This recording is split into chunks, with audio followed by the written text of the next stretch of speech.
2013 was a great year for handhelds. From Legend to Zelda to Pokemon and Phoenix Wright, I know my 3DS in particular got a lot of use. But one particular game stood out over the year. Fire Emblem has always had a sort of shaky grasp on the North American market, and there were rumors that after the most recent installment, they would stop localizing them. But Fire Emblem Awakening, our winner for 2013's Best Handheld, was like a love song for longtime Fire Emblem fans and featured the best of the series over time, including skills and, best of all, a robust support system that allowed male and female characters to be paired together.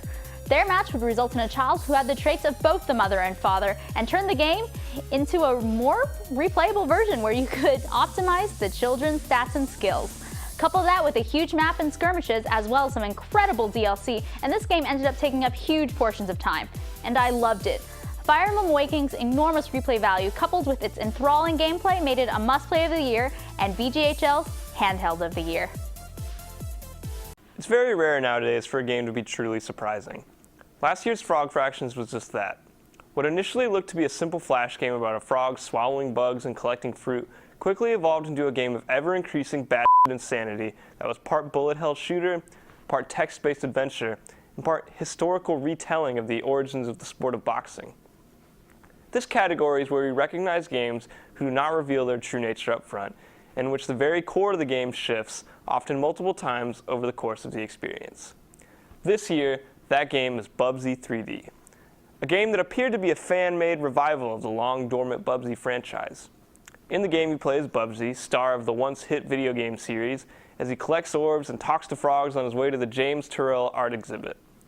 First, the game plays like what you would expect a terrible fan-made throwback to N64-era 3D platformers to play like. But once you get inside the museum, things start to get weird. After Bubsy kills himself in front of a crowd of people gathered around one of the exhibits, the player then follows Bubsy into his journey to hell, which is an Applebee's or something? I'm not really sure.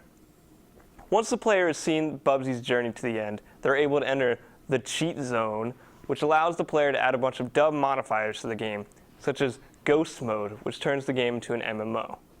Part Banjo-Kazooie, part Enter the Void, Bubsy 3D is a game that almost defies description. It's this game's off-the-wall insanity that make Bubsy 3D's VGHL's Frog Fractions of 2013.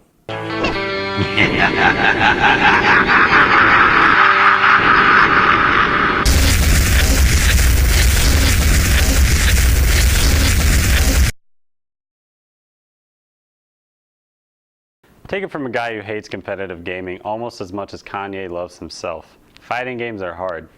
You have all those combos to learn, and each character has a different set to master. And if you play more than one fighting game, you have even more sets to master. Couple that with the sheer stress that comes with fast-paced competition, and you've got a heart attack waiting to happen. But a couple of indie developers, with the help of some friendly Kickstarter donations, came up with a game to bring together the hardcore and the casual with the press of a button, or two. Of course, I'm talking about Dive Kick.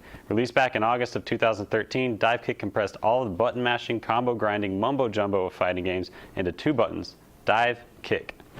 With just these two buttons, you must maneuver your way across the stage and kick your opponent before he kicks you.